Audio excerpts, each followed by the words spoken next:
Hi, so today Holly was playing netball, and when she changed direction, as this happens in most cases, she hurt her ankle and fell on the floor.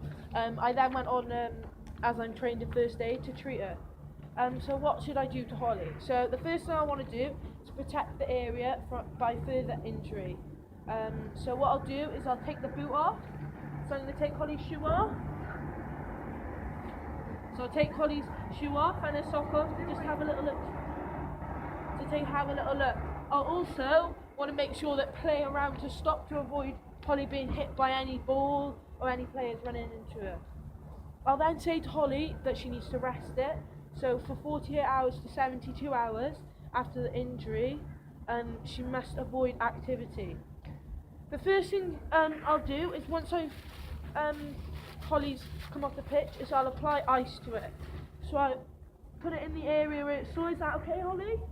Yeah, that's okay. So I'll apply it in the area. I'll then need to compress it.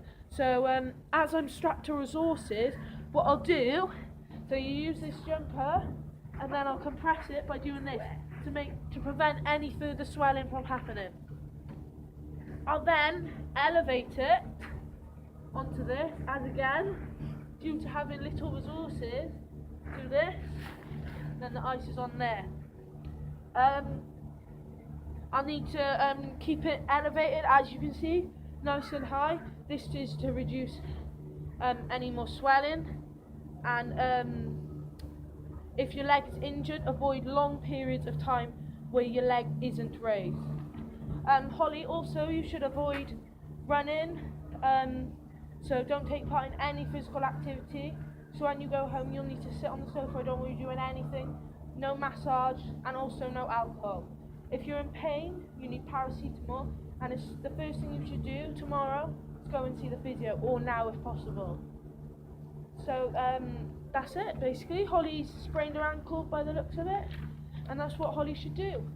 Price: protection, rest, ice, compression, elevation.